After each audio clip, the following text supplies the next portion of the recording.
أعوذ بالله من الشيطان الرجيم بسم الله الرحمن الرحيم السلام عليكم ورحمة الله وبركاته الحمد لله رب العالمين الحمد لله الذي أرسل رسوله بالهدى ودين الحق ليظهره على الدين كله وكفى بالله شهيدا أشهد أن لا إله إلا الله وحده لا شريك له وأشهد أن محمدا عبده ورسوله لا نبي بعد اللهم صل وسلم وبارك على هذا النبي الكريم اللهم صل على محمد وعلى آل محمد في العالمين إنك حميد مجيد يا أيها الذين آمنوا اتقوا الله وقولوا قولا سديدا يصلح لكم أعمالكم ويغفر لكم ذنوبكم ومن يطع الله ورسوله فقد فاز فوزا عظيما. Puji syukur kehadiran Allah dengan mengucapkan alhamdulillah rabbil alamin, bersalawat kepada Nabi dengan mengucapkan Allahumma salli ala Muhammad wa ala ali Muhammad fil alamin innaka Hamidum Majid. Di dalam Al-Qur'an, di dalam surat Al-Baqarah ayat 79 Allah berfirman, "Fawailul lil ladzina yaktubuna al-kitaba bi aydihim thumma yaquluna hadza min 'indillah liyashtaru bihi thamanan qalila fawailul lahum mimma katabat aydihim wa wailul lahum mimma yaksibun." Di dalam surat An-Nisa ayat 46 Allah berfirman, yuharrifuna al-kalima amma wadhi'ihi. Ma'asyiral muslimin rahimakumullah, Bapak Ibu sekalian yang berbahagia, pada kali ini kita membahas tentang karakter jahiliyah yang disebutkan oleh Syekh Muhsin Al-Badar di dalam kitabnya Syarhu Masailil Jahiliyah. Beliau mengatakan ada karakter jahiliyah yang mulai dipelajari dan dicoba dicontoh oleh orang-orang masa kini, lebih tepatnya oleh orang-orang yang di akhir zaman, yang mana perbuatan tersebut, kata Syekh Muhsin Al-Badar, daripada perbuatan orang-orang Yahudi. Beliau mengatakan tahriful kitab bitaghyiri alfazihi au bita'biri ma'anihi hadhihi minal jahiliyati wa min sunnatil yahud wa man ishtaghala bitahrif falahu shabbaha bil yahud li'anna hadhihi sunnatul yahud wa tariqatuhum. Bapak Ibu sekalian yang berbahagia, Al-Quran ini Allah turunkan untuk kita semua. Inna nahnu nazzalna dzikra wa inna lahu lahafidhun. Ketika Allah menurunkan Al-Quran, Allah juga menurunkan para penghafal Al-Quran untuk menjaga keaslian daripada Al-Quran tersebut. Pada dasarnya Al-Quran ini sulit untuk ditiru. Kalau kita rujuk kepada sejarah Nabi palsu, setidaknya banyak sekali. Pada masa Nabi ada 7. Pasca wafatnya Nabi tersisa tinggal 3, termasuk salah satunya Musailamah Al-Kadzab yang mendapat julukan Kadzab sebagai para pendusta dan sangat-sangat pendusta di antara para pendusta-pendusta yang lain. Salah satu di antara kelebihan Musailamah Al-Kadzab adalah mencoba membuat surat-surat yang sejalan seperti Al-Quran, karena dia merasa bahwa diri dia ahli di bidang syair. Kemudian dia buat untuk menyerupai Al-Quran biar orang terpedaya dan terpana dengan syair yang dia buat. Salah satu contohnya tentang Al-Fil, surat Al-Fil.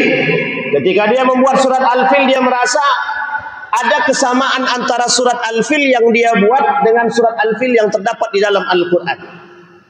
Tetapi justru dalam catatan sejarah, para pengikut Musailamah Al-Kadzab justru tertawa, mencemooh dan menghina perbuatan yang dibuat oleh Musailamah Al-Kadzab. Karena isi daripada surat Al-Fil yang dibuat tak seindah seperti apa yang tertera di dalam Al-Quran. Saya pernah ceritakan di sini bahwa seorang Abu Jahal saja pernah memuji kehebatan Al-Quran, pernah mengatakan kebenaran isi Al-Quran yang dibawa oleh Muhammad.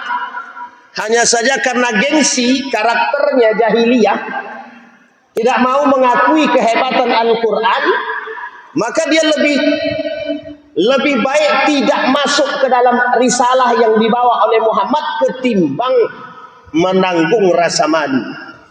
Itu risalah. Jadi kehebatan Al-Quran itu membawa kebenaran yang dikhawatirkan oleh kaum-kaum jahiliyah kafir Quraisy pada saat itu. Sehingga kata Abu Jahal, wallahi sesungguhnya apa yang dibawa oleh Muhammad itu, risalah yang dibawa oleh Muhammad benar-benar betul. Wallahi benar. Tapi kata Abu Sufyan terus, mengapa engkau tidak mau masuk ke dalam Islam? Tidak mau mengikuti risalah-risalah Muhammad?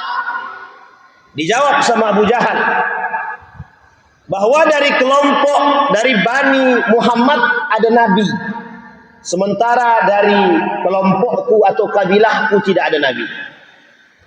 Kalau kita tarik benang merah, sebenarnya persoalannya sederhana saja. Mengapa dia tidak mau masuk ke risalah Muhammad? Karena satu saja persoalannya, gengsi. Ada karakter Yahudi, ada karakter jahiliyah. Satu ketika Ali bin Abi Thalib duduk bersama para sahabat, dan duduk bersama Ali ketika itu ada yang bernama Abu Sufyan. Dari satu sisi Abu Sufyan ini bagian daripada sahabat Nabi. Satu ketika setelah pemilihan Abu Bakar menjadi seorang khalifah pemimpin, ketika duduk bersama Ali bin Abi Thalib, Abu Sufyan berkata, "Wahai Ali, apa sebenarnya kehebatan Abu Bakar sehingga dia diangkat menjadi seorang khalifah? Apa kehebatan nasabnya, keturunannya? Apa kehebatan kunyahnya? Apa kehebatan hartanya? Apa kehebatan martabatnya, derajatnya, sampai orang mengangkat dia, sampai orang-orang memberikan ruang kepada dia dan percaya kepada Abu Bakar untuk menjadi seorang khalifah pemimpin?" Mendengar pernyataan tersebut, Ali bin Abi Thalib yang tadinya duduk berdiri langsung. Kata Ali bin Abi Thalib, "Wailak ya Abu Sufyan, madamatil jahiliyatu fi qalbik." Bayangkan ketika Ali bin Abi Thalib mendengar perkataan Abu Sufyan yang mengangkat persoalan nasab dalam persoalan jabatan dan kekuasaan, Ali bin Abi Thalib seketika berdiri dan mengatakan, "Celakalah engkau wahai Abu Sufyan yang masih menyisakan karakter-karakter jahiliyah dalam dirimu sebelum kau masuk ke dalam Islam." Ketika dia sudah masuk ke dalam Islam, justru Abu Sufyan mengangkat. Apa yang diangkat oleh Abu Sufyan? Nasab, hamiyatul jahiliyah. Orang-orang jahiliyah pada saat itu sangat membanggakan nasab dan keturunan, garis keturunan. Jadi orang-orang Quraisy, satu ketika Nabi duduk bersama seorang sahabat berbicara tentang Islam. Ketika sahabat yang mendengarkan Islam ini garis keturunan mereka tak jelas dan berasal dari keluarga yang miskin. Satu ketika datang satu kelompok para penguasa-penguasa Quraisy ingin berbicara dengan baginda Nabi, dan mereka mengatakan, "Kami mau masuk Islam dan kami mau belajar Islam, asalkan orang-orang yang miskin-miskin ini tidak berada di hadapanmu dan tidak duduk bersama kami. Karena sesungguhnya kami tak selevel dengan mereka." Ternyata karakter ini sudah diterapkan pada masa dahulu. Ini karakternya orang jahiliyah. Jadi kalau ada manusia modern hari ini, mereka alergi duduk dengan orang miskin. Kalaupun mereka merasa diri mereka mampu dari memiliki kekuasaan, memiliki jabatan, memiliki harta, merasa nasabnya terbaik, dan duduk malu dia duduk bersama orang-orang yang miskin, yang mereka anggap di bawah mereka lebih lemah. Sebenarnya mereka sedang jahiliyah juga itu. Mereka jahiliyah juga. Perbedaannya sederhana saja. Orang yang dulu melakukan perbuatan demikian, mereka jahiliyah karena nggak ngerti Islam. Orang sekarang kalau melakukan dan dia Muslim, berarti dia lebih jahiliyah daripada jahiliyah itu sendiri. Kembali kepada poin tadi. Sampai Ali bin Abi Thalib mengatakan bahwa celakalah engkau Abu Sufyan yang masih mengangkat persoalan nasab, masih membedakan persoalan tahta dan kasta, yang oleh Ali bin Abi Thalib itu adalah sebuah perbuatan tercela. Karena ketika Islam datang, tidak ada istilah hamiyatul jahiliyah. Ketika Islam datang, perbudakan dihapus. Ketika Islam datang, pembeda antara satu dengan yang lain bukanlah hartanya, kekayaannya, jabatannya, kekuasaannya, tapi yang membedakannya adalah ketakwaannya. Inna akramakum indallahi atqakum. Maka dalam masjid tak boleh. Kalaulah di pasar boleh membeda-bedakan, yang di depan itu tempat khusus. Kalaulah dalam perumahan mungkin bisa dibedakan, ada orang kaya rumahnya mewah, pemilik tanah misalkan. Tapi dalam masjid tak ada perbedaan. Maka salah satu karakter jahiliyah yang hari ini tampak di tengah masyarakat hari ini adalah, kata Nabi, kata Allah di dalam Al-Quran, hamiyatul jahiliyah. Apa itu hamiyatul jahiliyah? Fanatisme kelompok, fanatisme terhadap golongan, fanatisme terhadap nasab dan garis keturunan. Ma'asyiral muslimin rahimakumullah, perlu kita tekankan, yang membuat kelompok tersebut mulia bukan karena nasabnya saja, tapi karena keimanan, karena iman. Ada seorang pemuda yang menjadi panglima perang dalam perang penaklukan terakhir, Fathul Futuh, yang disebut dengan perang Nahawan. Perang Nahawan ini adalah perang terakhir dalam penaklukan kota Persia, Iran sekarang. Yang ketika itu panglima perangnya diamanahi kepada seorang pemuda yang bernama An-Nu'man ibn Makarin al-Muzayyad. Di bawahnya An-Nu'man itu ada seorang pemuda sahabat Nabi yang bernama Hudzaifah ibnul Yaman. Dua pemuda ini, dua pemuda yang tangguh yang berhasil menaklukkan Persia dari pertempuran terakhir. Jadi Persia itu ditaklukkan oleh Islam dalam 3 kali pertempuran. Pertempuran pertama namanya Zatus Salasil, lembah Zatus Salasil, yang dinahkodai oleh panglima perangnya Khalid bin Walid. Yang kedua perang Qadisiyah, yang dinahkodai oleh Sa'ad bin Abi Waqqas di masa kepemimpinan Umar bin Khattab. Yang ketiga, di masa kepemimpinan Umar bin Khattab, panglima perangnya bernama An-Nu'man ibn Makarin, yang di bawahnya ada dua. Ada Hudzaifah ibn Yaman, yang kedua Ibnu Jarir. Bagaimana seorang An-Nu'man ibn Makarin tidak masuk dalam daftar Ansar maupun Muhajirin, tapi bisa dipercaya oleh Nabi seorang sahabat yang sangat mulia, karena mereka dimuliakan karena keimanannya. Apa sebab? Satu kampung Muzayyan itu masuk Islam oleh kemuliaan Nabi yang diprovokasi oleh An-Nu'man ibn Makarin. Belum pernah dalam catatan sejarah Islam satu kampung masuk Islam. Hanya terjadi pada An-Nu'man ibn Makarin sebagai kepala desa, kepala suku. Kemuliaan An-Nu'man ibn Makarin sampai pada telinga para sahabat-sahabat Nabi. Usamah ibn Zaid misalkan, anak dari seorang budak yang diangkat oleh Nabi, Zaid bin Harisah. Zaid bin Harisah ini budaknya Nabi, yang kemudian diangkat oleh Nabi menjadi anak angkat, dinikahkan oleh Nabi bersama ibu angkatnya yang bernama Ummu Aiman. Punya anak bernama Zaid, punya anak bernama Usamah ibn Zaid. Usamah ibn Zaid dididik langsung oleh Nabi.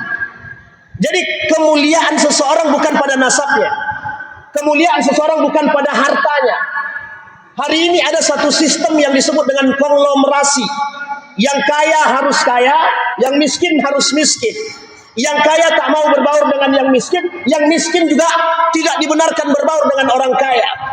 Justru hari ini kita melihat ada kesenjangan, bukan hanya dalam persoalan ekonomi, tapi juga dalam persoalan pergaulan. Banyak orang yang alergi duduk bersama, mohon maaf, orang-orang yang merasa mereka kaya dengan nasabnya yang mulia. Ada satu hal yang harus kita pahami. Semulia apapun nasabnya, kalau mereka tidak beriman, maka tidak bagian daripada kemuliaan. Sekalipun berada dari jalur keturunan baginda Nabi Muhammad SAW. Kalaupun mereka dari jalur keturunan Nabi, nasabnya mulia, tapi mereka tetap melakukan perbuatan dosa dan maksiat, maka tak perlu untuk kita hormati yang berlebihan.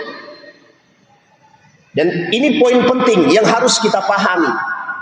Kalaulah datangnya Islam menggeser semua nilai-nilai tersebut, perbedaan, maka harusnya kita sebagai muslim mempertahankan. Kata Nabi akan kembali masa-masa jahiliyah, adu ilal jahiliyah. Umat muslim di akhir zaman kata Nabi kembali kepada jahiliyah. Kenapa mereka kembali kepada jahiliyah?